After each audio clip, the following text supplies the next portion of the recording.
Curiosity Killed is one of those tales from the CRYPT episodes that sneaks up on you quietly, like a whisper in a dark hallway, offering not the explosive terror of traditional horror, but a creeping unease that slowly coils around the viewer's nerves.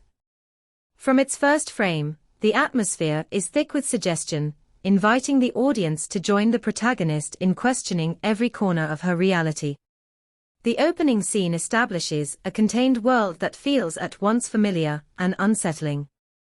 The protagonist appears overwhelmed by a combination of boredom and suspicion, the type of psychological cocktail that often leads to disastrous outcomes. There is an almost Hitchcockian quality to her restlessness, reminiscent of characters who become trapped in their own minds as much as in their circumstances. The lighting in the scene is cleverly soft, casting shadows that barely draw attention until the story demands they do. As she begins observing the peculiar behavior of the people around her, the episode gradually reveals how deeply she craves stimulation. Curiosity, in her case, functions as both escape and addiction. What I find fascinating is how the episode portrays this curiosity not through dialogue, but through staging. Objects appear slightly out of place. Conversations end abruptly when she enters a room. People exchange nervous glances. These clues may or may not be real, but the protagonist interprets them as invitations to dig deeper. The brilliance of the storytelling lies in its ability to make the viewer question whether the strangeness exists in the world or only in her perception. There is an extraordinary scene midway through the episode where she stands at a window looking at her neighbors. The camera slowly zooms in while the ambient sound decreases, creating the sensation that she is withdrawing into her own mind. I was reminded of moments in my own life where my imagination amplified trivial details into elaborate narratives.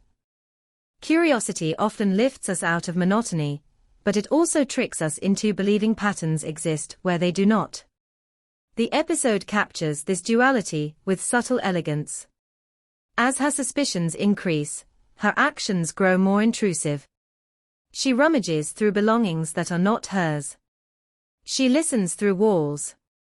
She follows footsteps in the night. Every boundary she crosses feeds her obsession, and the story makes it clear that she feels a thrill each time she trespasses. Her moral compass erodes gradually, almost imperceptibly, which makes her downfall more believable and more tragic.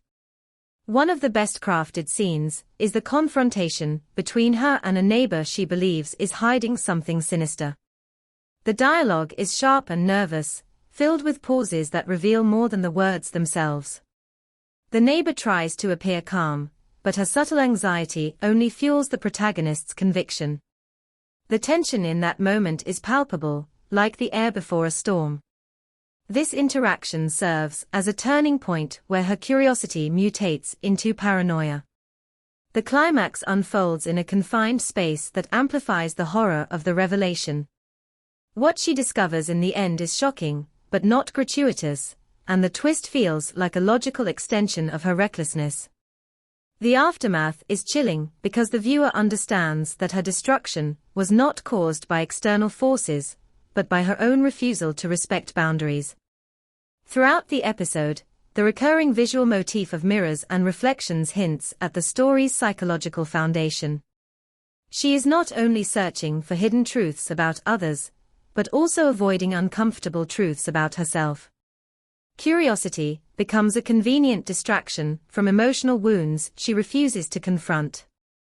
Curiosity Killed delivers a powerful theme about the dangers of pursuing knowledge without wisdom. It warns that the search for answers is not inherently dangerous, but the search fueled by fear, insecurity, and obsession inevitably leads to catastrophe. The episode lingers in the mind because it reflects a universal human impulse. We all want to know what lies behind closed doors, but few of us consider how crossing those doors might change us. In its haunting final scene, the episode leaves viewers with a lingering sense of unease and a renewed respect for the boundaries we often take for granted.